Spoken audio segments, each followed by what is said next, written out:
December 4వ తారీఖున దత్తాత్రేయ జయంతి సందర్భంగా శ్రీమతి స్రవంతి గారి ఆధ్వర్యంలో దత్త హోమం సంప్రదించండి.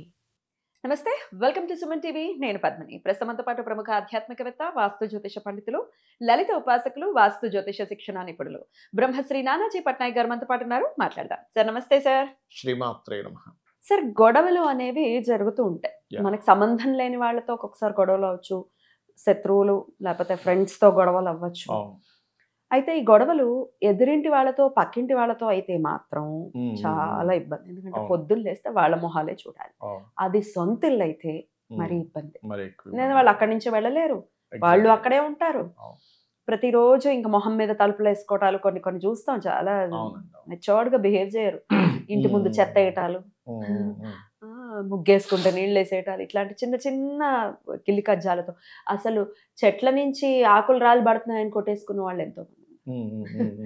సో ఇది ఎట్లా చూడొచ్చు సార్? దీని నుంచి బయటపడాలంటే ఏం చేయాల్సి ఉంటుంది? ఫస్ట్ ఆఫ్ ఆల్ నైబర్స్ అనేది వంటిది మనకి జన్మజాతకంలో అంటే ఎదురింటి వాళ్ళని 10th హౌస్లో చూస్తాము, పక్కింటి వాళ్ళని 3rd and 2nd హౌస్లో చూస్తాం, 3rd and 5th హౌస్లో చూస్తాం. ఈ పక్కింటి వాళ్ళు అయితే 3rd హౌస్, ఈ పక్కింటి వాళ్ళు 5th హౌస్ అట్లా తీసుకుంటాం అనమాట. అంటే 4th హౌస్కి అటు ఇటు రాసులు కాబట్టి అవి కనుక పాపగ్రహాలతో గోచారంలో వచ్చిన ఆ పాపగ్రహాలతో ఉన్నటువంటి గోచారం లేకపోతే వాళ్ళ పర్సనల్ చార్ట్లో ఉండేటువంటి మహాదశ అంతర్దశల్లో వచ్చిన పక్కింటి వాళ్ళతో ఎప్పుడు గొడవలు అవుతూ ఉంటాయి. దీనికి కారణాలు చాలా రకాలు ఉన్నాయి. వాస్తుపరంగా కూడా మనకి ఆగ్నేయం వాయువ్యం పాడైన కూడా ఎక్కువ గొడవలు అవుతూ ఉంటాయి, నైరుతి పాడైన అవుతూ ఉంటాయి. ఇట్లా చాలా రకరకాలు ఉంటాయి.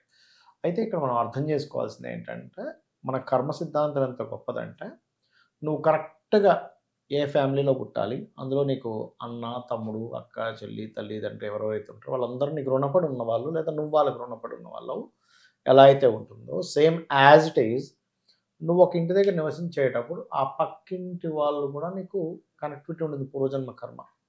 అందుకే చూడండి, ఇల్లు మనం కొనుక్కోవడం కదా, ఇల్లు మనల్ని ఎంచుకుంటుందట. నువ్వు రా, నువ్వు నీకు నాకు కర్మ ఉందని. అది మంచిది ఇచ్చేది అయితే మంచిస్తుంది.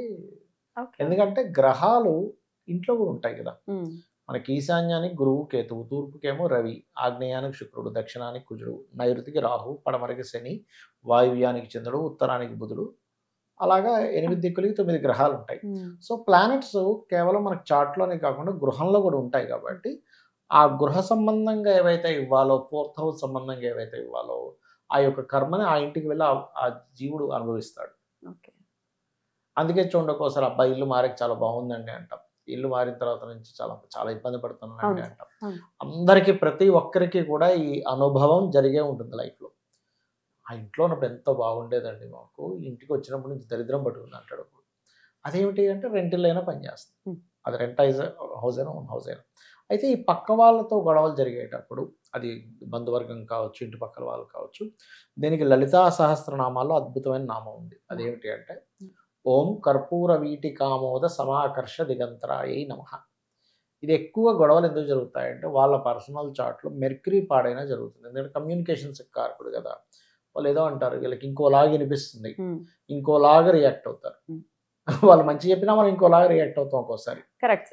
కానీ అసలు వాళ్ళు కావాలని ఇబ్బంది పెట్టే వాళ్ళు ఉన్నారండి అని చెప్తూనే ఉంటారు. అసలు ఎవరితోనూ పడదండి వీళ్ళు, ఇట్లా మమ్మల్ని కావాలని, మేము మంచిగానే ఉంటున్నాం ఉంటారు. మా అపార్ట్మెంట్స్ లో కూడా కొంతమంది ఉంటారు. అయ్యో అసలు ఎక్కడో ఏదో జరుగుతుంటే వాళ్ళ కిటికీలో చూసి అక్కడ పోయి గొడవ పెట్టుకుని వచ్చే వాళ్ళు ఉన్నారు. ఇంకా వాళ్ళకి సంబంధం ఉండదు. నేను చూసాను చాలా, నేను చిన్నప్పుడు నుంచి చాలా మంది చూసా ఇలా. మేము ఉండే ఇల్లు సర్కిల్లో అక్కడ ఇక్కడ వాళ్ళు ఎక్కడో ఒక పార్కింగ్ ఉంటే అక్కడ పోయి అక్కడ ఎందుకు పార్కింగ్ చేస్తున్నా వాళ్ళతో గొడవ పెట్టుకుంటారు. అంటే వాళ్ళ పర్సనల్ చార్ట్స్లో ఎలా ఉంటాయంటే ఘర్షణ యోగం అని ఉంటుంది. ఘర్షణ యోగం డైలీ లైఫ్తో కనెక్ట్ అయి ఉంటుంది. ఆ ఘర్షణ యోగం డైలీ లైఫ్తో కనెక్ట్ అయ్యే వాళ్ళు ఏంటంటే చిన్నప్పటి నుంచి ప్రతి విషయంలో గొడవ పడుతూ ఉంటారు. ఇంకా వాళ్ళకి ఇంట్లో తల్లి, తండ్రి, భార్య, పిల్లలు ఎవరితో ఉండదు, అందరితోనే ఏదో ఒక రీజన్. అంటే ఎలా ఉంటుందంటే ఎగ్జాంపుల్, మనం ఏ పని చేసినా దానిలో ఒక తప్పు ఎదుగుతారు వాళ్ళు. దానికి ఘర్షణ యోగం ఉన్న వాళ్ళు అలాగే చేస్తారు. అంటే వాళ్ళకి మెంటల్లీ కొంత డిజార్డర్స్ ఉంటాయి. ఇప్పుడు ఎలా అంటే ఎగ్జాంపుల్, భార్యాభర్త ఉన్నారు, భర్తకి అలాంటి డిజార్డర్ ఉందనుకోండి, భార్య గబుక్కుని బయటికి వెళ్ళి వచ్చింది, ఏదో ఇంట్లో సరే టీవీ చూసాం, ఎక్కడికి వెళ్ళి వచ్చామని దాని మీద గొడవ అవుతుంది. లేదా భార్యకు ఉంది అలాంటి డిజార్డర్. నేను చూసా ఒకసారి, వాళ్ళిద్దరు ఇలా ఉన్నారు, క్యాబ్ వచ్చింది కదా, క్యాబ్ అతను పిలుద్దామని 2 అడుగులు ముందుకేసి క్యాబ్ అతని కోసం ఇలా చూసారు, నువ్వు వదిలేసి వెళ్ళిపోతామని గొడవ పెట్టుకుంది. జస్ట్ ఇక్కడ నుంచి మనం కూర్చున్నంత దూరమే. అంటే ఏంటంటే మనకు సిల్లీగా అనిపించవచ్చు, చాలా కానీ silly గా వాళ్ళకి అనిపిస్తుంది. చాలా సీరియస్ అంటే ప్రాబ్లం. వాళ్ళకి ఎలా ఉంటుందంటే ఆ మూన్ పాడయి ఘర్షణ యోగం బాగా తీవ్రమైన యాక్టివేషన్లో ఉన్నప్పుడు వాళ్ళకి ప్రతిదీ కూడా అబ్నార్మల్గా కనిపిస్తుంది వాళ్ళకి. వాళ్ళకి సీరియస్. అంటే వాళ్ళకి జస్ట్ ఇలా కదిలితే వదిలేసి వెళ్ళిపోతున్నట్టు, లేకపోతే ఇంకోటి ఏదో ఇలా చూస్తే ఒక రెక్లెస్గా చూస్తున్నట్టు, అంటే వాళ్ళ కంటికి అలా కనిపిస్తూ ఉంటుంది. వాళ్ళు క్యాజువల్గా చూశారు, నన్ను ఇలా చూస్తున్నారంటే ఏదో అనుకుంటున్నాడు లోపల అని ఫీల్ అవుతూ ఉంటారు. లేకపోతే ప్రతి సన్నివేశాన్ని వాళ్ళు మాత్రం చూసే విధానం వేరుగా వాళ్ళకి అర్థమవుతూ ఉంటుంది. ఇప్పుడు చూడండి, పిచ్చివాడు ఉన్నాడు, పిచ్చివాడు ఎలా ఉంటాడు, అదొక డిఫరెంట్గా యాక్ట్ చేస్తుంటాడు సరే. ఇది ఒక కొంతవరకు ఈ ఘర్షణ యోగాలు, మూన్ ఎఫ్లిక్షన్ అయిన యోగాలని కొన్ని ఉంటాయి. వాళ్ళు ప్రతి దానికి అలాగే స్పందిస్తారు, ప్రతి దాన్ని అలాగే ఆలోచిస్తుంటారు. అలాంటప్పుడు వాళ్ళకి meditation is the best remedy. ఇంకొంతమంది వీళ్ళు కరెక్ట్గానే ఉన్నా కూడా వీళ్ళ మీద గొడవలు జరుగుతాయి. ఎగ్జాక్ట్లీ, కరెక్ట్గా ఉన్న గొడవకు వస్తున్నారు మా మీదకి, గొడవకు వస్తున్నారు. అప్పుడేంటంటే వాళ్ళందరికీ పాస్ట్ లైఫ్లో సంథింగ్ ఏదో వీళ్ళు తెలియక ఏదో చేశారు, అవన్నీ వాళ్ళు రివెంజ్ తీర్చుకుంటున్నారు. పక్కింటోళ్ళ రూపంలోని, ఎదురింటోళ్ళ రూపంలోని, ఇంట్లో వాళ్ళ రూపంలోని.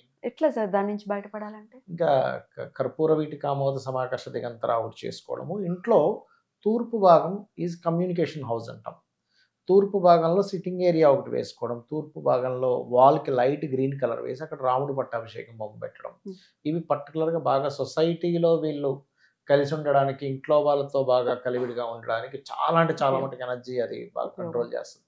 నేను చాలామందికి చెప్పినప్పుడు వాళ్ళు ఒక 2-3 మంత్స్ తర్వాత కాల్ చేసి, సార్ నాకు చాలా బాగుంది, ఇప్పుడు ఇంట్లో వాళ్ళతో చాలా బాగుంది, మరి ఏమైందో తెలియదు, ఇప్పుడు బాగానే మాట్లాడుకుంటున్నాం, ఇప్పుడు బాగానే ఉన్నాం అని చెప్పారు చాలా మంది. ఆ గ్రీన్ కలర్ మా ఇంట్లో కూడా మీరు పెట్టించారు, పెట్టించాం రాముడు పట్టాభిషేకం. ఎగ్జాక్ట్లీ. కమ్యూనికేషన్స్ ఎంత బ్యూటిఫుల్ గా పెరిగాయో మీరు అబ్జర్వ్ చేశారు నా లైఫ్ లో. నిజమే సార్, చాలా బాగా పెరుగుతాయి. ఎందుకంటే రామ శబ్దమే గొప్పది. మరి పరివారంతో అక్కడ ఉన్నప్పుడు, కమ్యూనికేషన్ హౌస్ లో ఉన్నప్పుడు ఆయన ఎందుకు చేయడు? ఎందుకంటే అందరికంటే గుడ్ అడ్మినిస్ట్రేటర్, గుడ్ కమ్యూనికేటర్ అంటే రాముడే అట. మనం అంత చక్రవర్తి కూడా ఎవరైనా ఆ సభలోకి వచ్చినప్పుడు, అంటే ఒక పార్టీ జరుగుతుంది అనుకోండి, ఇప్పుడు ఇవాళ రేపు సొసైటీ అలాగా 4 కార్లు ఉన్నా 4 బిల్డింగ్లు నేను పలకరించేది ఏంటి అనుకుంటాడు. అంతటి చక్రవర్తి ఎవరైనా పొరపాటున ఆయన ముందు పలకరిస్తే, అయ్యో నేను చూడలేదేంటి, పలకరించలేదేంటి, ఇవాళ రేపు ఎలా చెప్పండి, మన ముందు పలకరిస్తే మనం తగ్గిపోతామేమో అనుకుంటాం. అంతటి చక్రవర్తి అలా అనుకునేవాడు కాదట. అనుకోకుండా అతనిలో 99 చెడు గుణాలు ఉన్నా ఒక్క మంచి గుణం పట్టుకున్న, అబ్బా ఆయన ఎంత చక్కటి మనిషి అండి, ఎంత బాగా దానం చేస్తాడు, రాముడు దేవుడు ఒకటే పట్టుకునేవాట. అది ఆ ఒక్కదాన్నే మైండ్లో పెట్టుకునేవాట. మనం కూడా రాముడి నుంచి నేర్చుకోవాల్సింది ఏంటంటే అవతల వాళ్ళలో ఉండే పాజిటివ్ని మాత్రమే పట్టుకోవాలి, పాజిటివ్ని మాత్రమే అతని గురించి మాట్లాడాలి, పాజిటివ్ గురించి మనం ఆలోచించాలి. అప్పుడు ఆటోమేటిక్గా బాగుంటుంది. డెఫినెట్లీ. ఆ నామాన్ని ఎన్నిసార్లు చేయమంటారు సార్? 40 minutes. 40 minutes చేయండి. ఎగ్జాక్ట్లీ. రైట్ సార్, చాలా బ్యూటిఫుల్ గా ఎక్స్ప్లెయిన్ చేశారు సార్, కృతజ్ఞతలు. నమస్తే సార్. శ్రీమాత్రే నమః.